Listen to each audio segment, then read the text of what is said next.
வணக்கம் நண்பர்களே மற்றும் ஆசிரியர்களே. ஆராத்யா 14 வயசு பெண். அவள் தன் தோழி கலாவின் பிறந்தநாள் விழாவிற்கு சென்றாள். அவள் தன் தோழி கலாவுக்காக வெகுநேரம் காத்திருந்தாள்.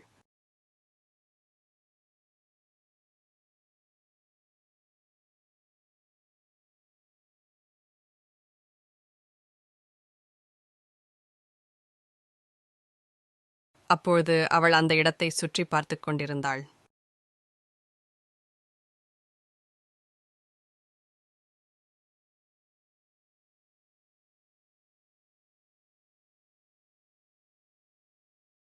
சிறிது நேரம் கழித்து அவள் தோழி கலா அவளுடன் தொடர்பு கொண்டு அங்கு வருவதாக கூறினாள். அவங்க இருவரும் நிறைய பேசினாங்க. அவங்க எவ்வளோ பேசினாங்களோ அதை போல நிறைய சாப்பிட்டாங்க. இருட்டுவதற்கு முன் ஆராத்யா தன் வீட்டிற்கு திரும்ப வேண்டும். அதனால் அவள் கிளம்பினாள்.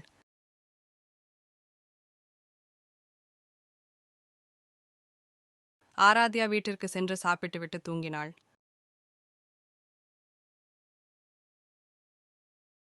மறுநாள் காலை ஆராத்யா எழுந்தாள். ஏதோ சரியில்லை என்று ஆராத்யா உணர்ந்தாள்.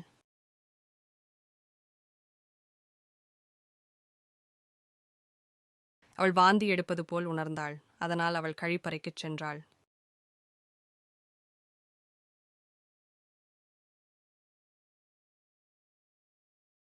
அவள் உணவை உண்ண முடியாததாலும் மனநிலை சரியில்லாததாலும் அவள் விரும்பத்தகாததாக உணர்ந்தாள். கலா ஆராத்யாவை தொலைபேசி மூலம் அழைத்து அவள் நலமா என்று கேட்டாள். ஆராத்யாவின் தாயார் அவள் படுக்கை அறைக்கு வந்தார். நான் உன்னிடம் பலமுறை சொன்னேனே, இவ்வளவு சாப்பிடாதே. நேற்று நீ உன் நண்பரின் வீட்டில் சாப்பிட்டாய். மேலும் நமது வீட்டிலும் நிறைய சாப்பிட்டாய். திருவள்ளுவர் என்ன சொன்னார் தெரியுமா? என்ன சொன்னார்? செவுக்குணவில்லாத பொழுது சிறிது வயிற்றுக்கும் ஈயப்படும் என்று சொல்லியிருக்கிறார். ஆராத்யாவால் நன்றாக தூங்க முடியவில்லை. அவள் தாயார் அவளிடம் என்ன சொன்னார் என்று யோசித்துக் கொண்டிருந்தாள். அவள் சிறிது நேரத்தில் தூங்கி கனவு காண ஆரம்பித்தாள்.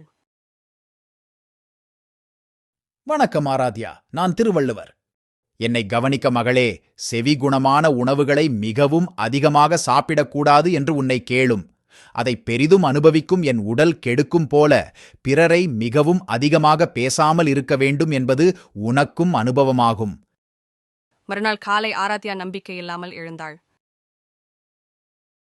ஆராத்யா பள்ளிக்கூடத்திற்குச் சென்றாள்.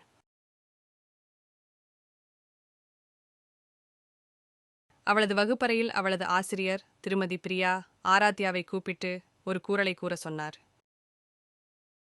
ஆராத்யா, ஒரு குறள் சொல்லு. கேட்டுக்கொள்.